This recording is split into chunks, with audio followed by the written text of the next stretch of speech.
Bienvenidos una vez más a su programa Una pausa en el camino, un espacio de tiempo dedicado especialmente para el estudio diario de la palabra con una aplicación práctica para nuestras vidas. Pero antes de dar inicio al estudio de esta semana que lleva por título Del horno ardiente al palacio, quisiera orar. Padre eterno, pedimos tu bendición y que al meditar en tu palabra, tu Espíritu Santo ilumine la mente y toque el corazón. En el nombre de tu Hijo amado, Jesús, te pedimos. Amén. Nuestro tema de estudio lleva por título Del horno ardiente al palacio. Y esta historia es una historia muy bonita que nos narra los hechos cuando tres jóvenes hebreos desafiaron al rey de Babilonia, el rey más poderoso de su tiempo. El rey había construido una imagen, una estatua de oro, nos dice el relato, y había hecho un edicto. Ese edicto declaraba que al sonido de los instrumentos de música todos deberían de postrarse y adorar. Pero estos tres jóvenes se negaron a hacerlo, aún a costa de sus vidas. Esto pareciera ser como algo pasado, algo que tal vez hoy diríamos, eso no sucedería. Pero la verdad es que la palabra de Dios nos dice en el libro de Apocalipsis que al final de los tiempos, cuando el mundo se crea que esté más desarrollado, algo parecido sucederá. Y entonces, en aquel día, los fieles, los hijos de Dios, serán probados de la misma manera que los fueron estos tres jóvenes. Nuestro tema de hoy día especialmente lleva por título La imagen de oro. Y vamos a leer del libro de Daniel, como dijimos, en el capítulo 3, versículos del 1 al 7, que nos relata la historia. Dice: El rey Nabucodonosor hizo una estatua de oro, cuya altura era de 60 codos y la anchura de 6 codos. La levantó en el campo de Dura, en la provincia de Babilonia, y ordenó el rey Nabucodonosor que se reunieran los sátrapas, los magistrados, capitanes, oidores, tesoreros, consejeros, jueces y todos los gobernadores de las provincias para que vinieran a la dedicación de la estatua que el rey Nabucodonosor había levantado. Se reunieron, pues, los sátrapas, magistrados, capitanes, oidores, tesoreros, consejeros, jueces y todos los gobernadores de las provincias para la dedicación de la estatua que el rey Nabucodonosor había levantado. Y estaban en pie delante de la estatua que había levantado el rey Nabucodonosor. Y el pregonero anunciaba en alta voz: Se os ordena a vosotros, pueblos, naciones y lenguas, que al oír el son de la bocina, la flauta, la cítara, el arpa, el salterio, la zampoña y todo instrumento de música, os postréis y adoréis a la estatua de oro que el rey Nabucodonosor ha levantado. Y cualquiera que no se postre y adore, inmediatamente será echado dentro de un horno de fuego ardiente. Por lo cual, al oír todos los pueblos el son de la bocina, la flauta, la cítara, el arpa, el salterio, la zampoña y todo instrumento de música, todos los pueblos, naciones y lenguas se postraron y adoraron la estatua de oro que el rey Nabucodonosor había levantado. ¿Qué es lo que probablemente motivaría al rey a hacer esto?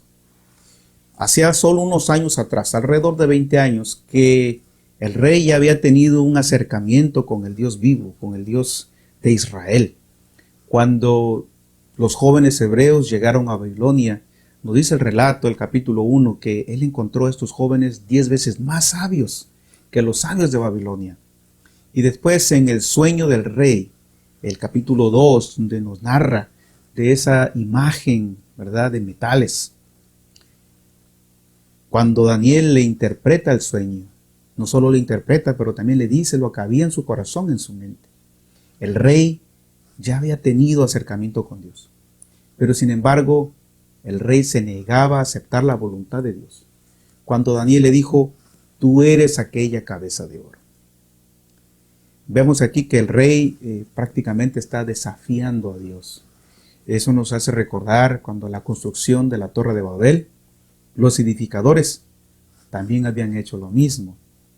Después de que el rey había tenido este acercamiento con Dios y había conocido, sin embargo, volvió a hacer otra vez lo mismo. Él volvió, podríamos decir de esa manera, a la idolatría. ¿Qué es lo que mueve a las personas a hacer las cosas que hacen en este caso, aún conociendo la Escritura? Pues no podemos pensar en otra cosa más que el ego. Su deseo como rey de que su reino no desapareciera.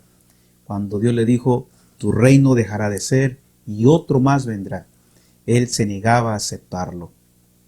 Y a veces, si nos ponemos a pensar, nosotros somos en algún momento como pequeños Nabucodonosores, dice el repaso a la lección, el estudio.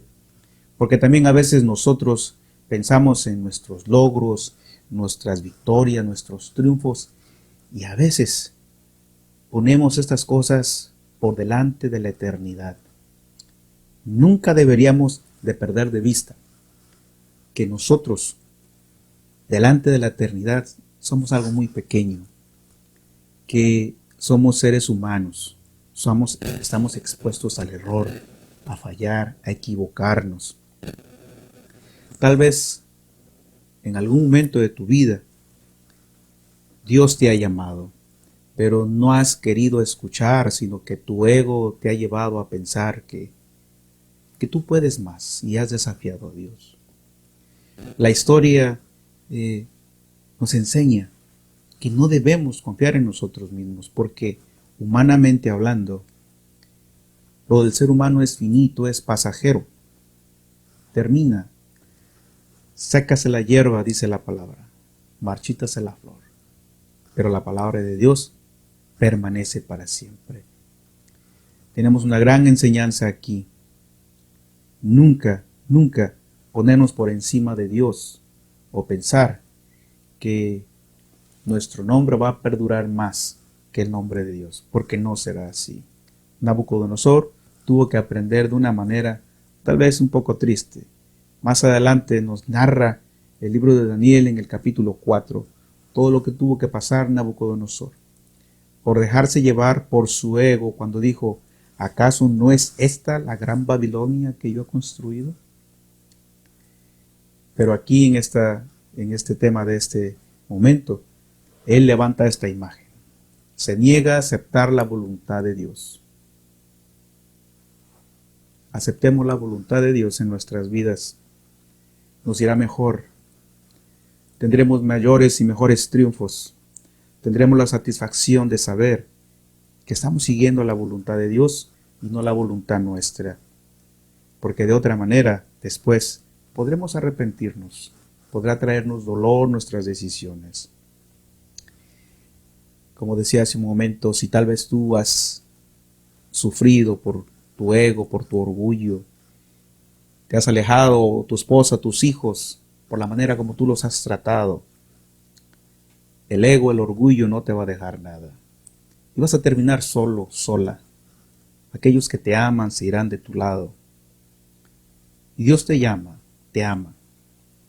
Quiero orar por ti y pedirle a Dios que te ayude a reconocerlo a Él como el Dios grande y poderoso que era para estos tres jóvenes. Permíteme orar.